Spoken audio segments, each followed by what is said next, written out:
In today's video, I'm going to walk you through exactly how to file your first business tax return step by step. So that way you can stay compliant with the IRS. That way you can avoid costly mistakes. That way you can keep more of what you earn because you deserve it. Let's get started. All right, guys, the very first thing we need to understand when it comes to business taxes is your entity type. This is the foundation of everything that follows because the structure of your business determines how your income is taxed and what rules apply to you. Many people rush into starting a business without thinking about this, but it plays a major role in how much you ultimately pay in taxes. From a tax perspective, all business entities fall into two primary categories: pass-through entities and taxable entities. Understanding the difference between these two entity types is critical if you want to avoid confusion later on when it's time to file. Now, a pass-through entity is structured so that the business itself does not pay federal income taxes at the entity level. Instead, all profits and losses pass through to the owner or owners, and those amounts are reported on personal tax returns. This means the IRS looks at the business income as if you earned it directly. Now, a taxable entity works differently. In this structure, the business pays taxes on its profits and the corporation has its own tax rate. Then, if the profits are distributed to owners or shareholders, those individuals may also be taxed personally. This creates an additional layer of taxation that can increase the overall tax burden depending on how the business is set up. But for most new business owners, their company will fall into the pass-through category. This is because the most common beginner-friendly entities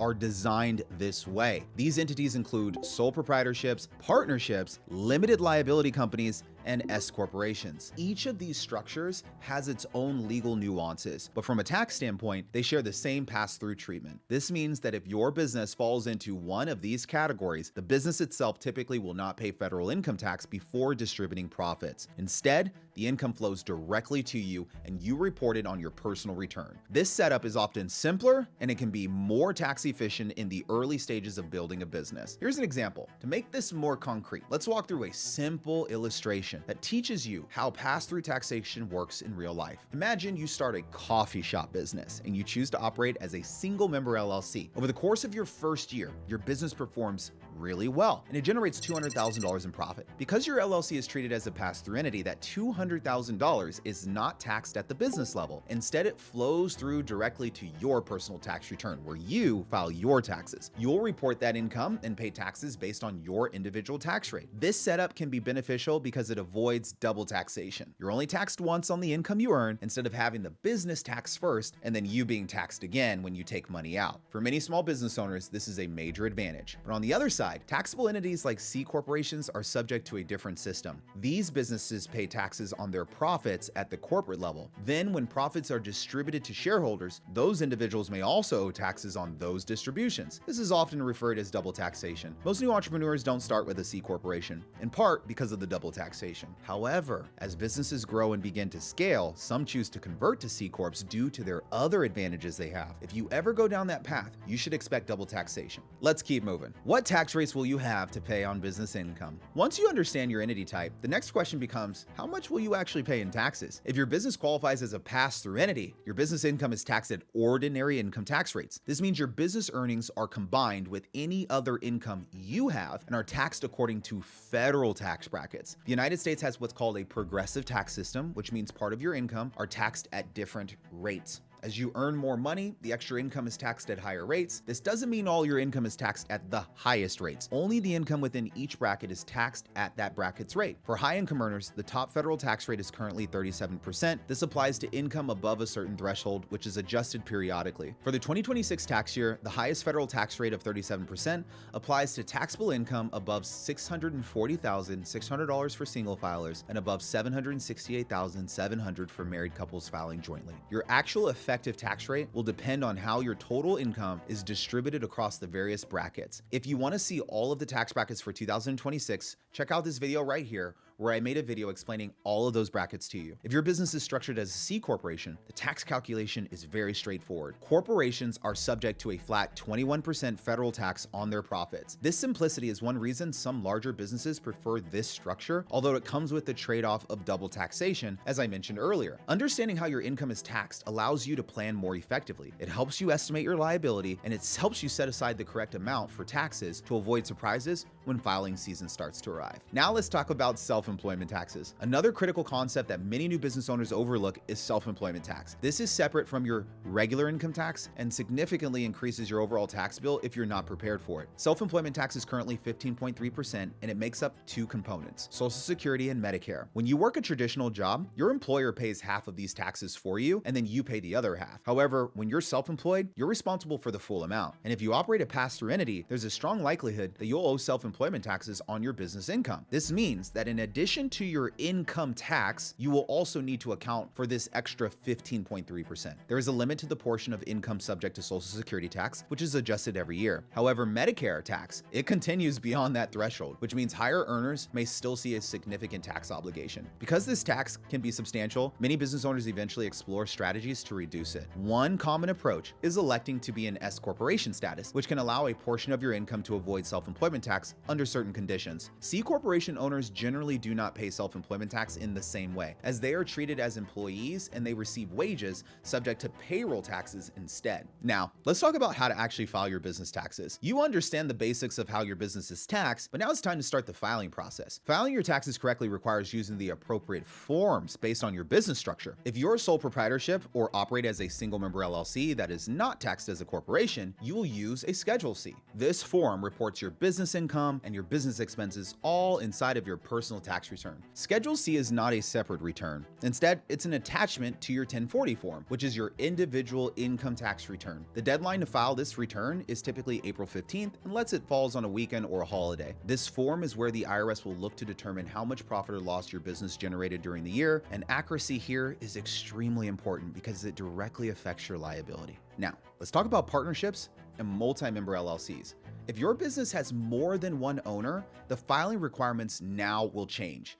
Partnerships and multi-member LLCs must file Form 1065, which reports the income deductions and overall financial activity of the business on a separate form. This form does not result in the business paying taxes directly, and instead it generates a Schedule K1 form for each partner, which shows their share of the business's income or loss. Each partner then reports that information on their personal tax return. The deadline for filing Form 1065 is March 15th, which is earlier than the personal tax deadline.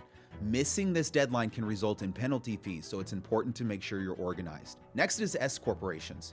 S corps file their taxes using Form 1120S. Similar to partnerships, they pass income through to shareholders who then report their personal returns using Schedule K1. The filing deadline for S corps is still March 15th, and keeping track of this date is essential to avoid unnecessary fines and complications. C corporations file Form 1120 to report their income, their deductions, and taxes owed. For businesses operating on a calendar year, this return is due April 15th. Unlike pass-through entities, C corps pay taxes directly at the corporate level.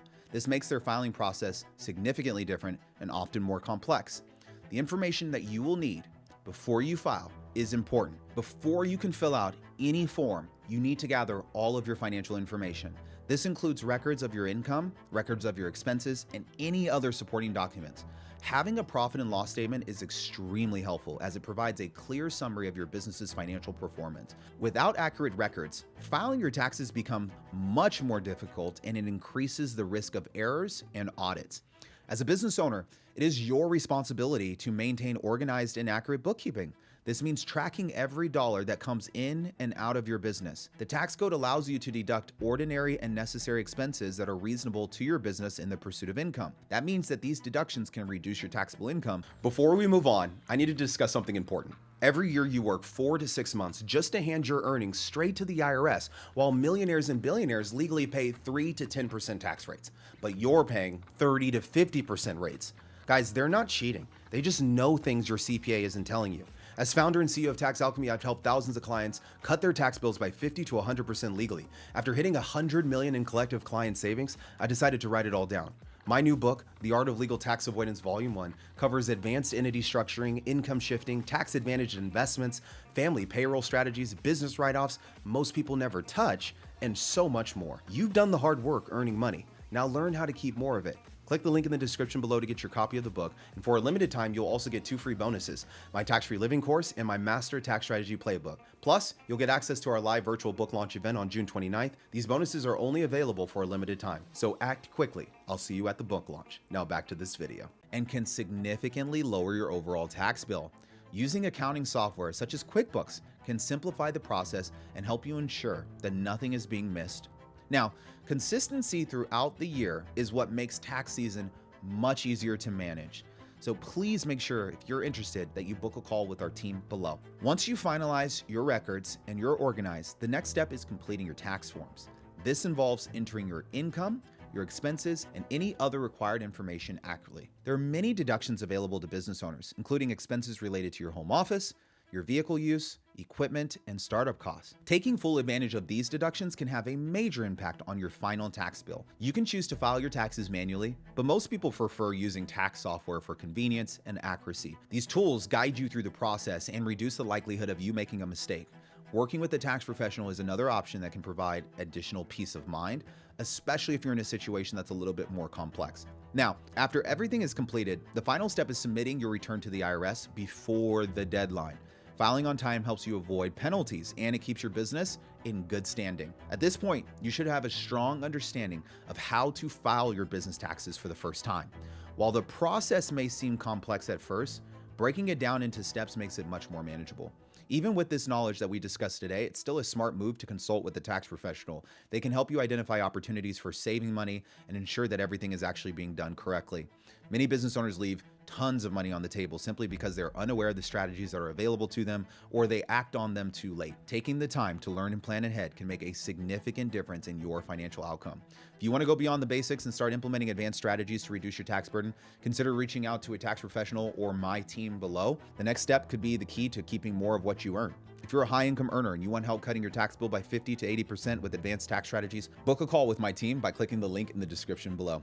Okay, guys, that's all I got for today's video. As always, don't forget to like, comment, and subscribe to the channel. If you want to learn what some of the top tax write-offs are for LLC owners in 2026, go ahead and check out this video right here. And thank you again for watching and subscribing to our channel. I look forward to seeing you on the next video. Cheers.